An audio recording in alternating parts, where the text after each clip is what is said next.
En seulement quelques heures, les orages ont déversé plus de 400 litres d'eau au mètre carré, l'équivalent de 9 mois de pluie à Paris sur une année complète. Je me parle d'un incident qui va frapper l'Espagne. Vu une forte vague d'eau venir et balayer. L'équivalent de 9 mois de pluie à Paris sur une année complète. Balayer plusieurs personnes. Je vois un deuil national.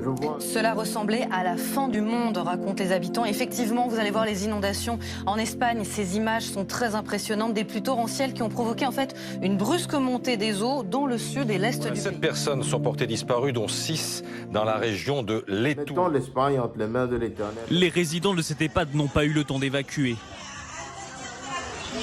Prions pour nos frères, nos sœurs qui sont en Espagne, mais prions également pour toute la population. Mathieu de Taillac, vous retrouve en direct. On le disait, il y a au moins 7 disparus et plusieurs victimes ont été retrouvées ce matin. Oui, effectivement, le président de la région de Valence l'a annoncé dans la nuit. Les services d'urgence ont découvert, je cite, des corps sans vie dans plusieurs des points où ils ont pu accéder.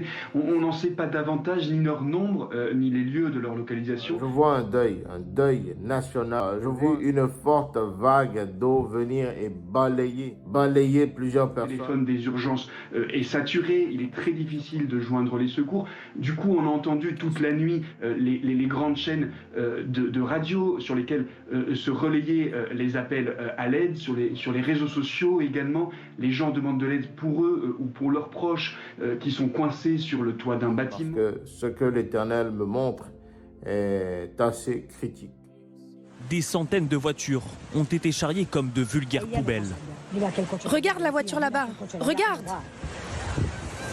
Toute la nuit, les secours ont mené des opérations de sauvetage. Ici, des habitants tentent de faire une chaîne humaine pour traverser et résister à la force des flots. Des sauvetages par voie terrestre, mais aussi par les airs. Plusieurs hélitreuillages ont été menés par la Guardia Civile. Mettons l'Espagne entre les mains de l'Éternel. On parle de précipitations qui peuvent aller jusqu'à 400 ou 500 litres par mètre carré. C'est énorme et c'est extrêmement soudain. C'est ce qui explique ces dizaines de routes ou ces tronçons de routes ou d'un camion. Dans la ville de Valence, quelques 400 personnes ont passé la nuit dans des gymnases.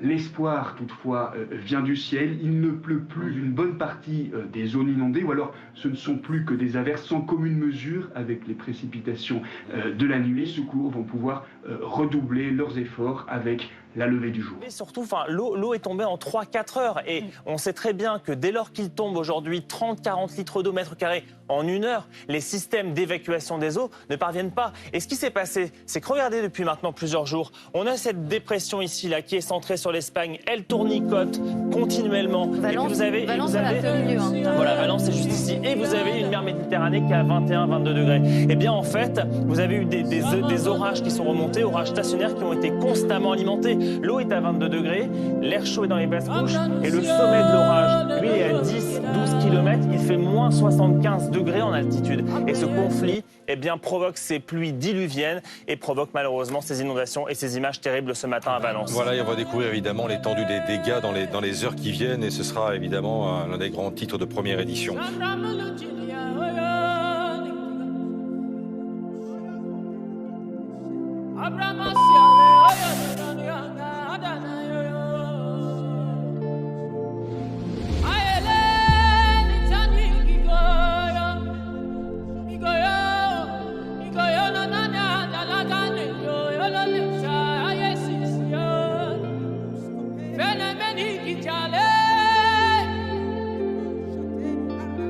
Oh,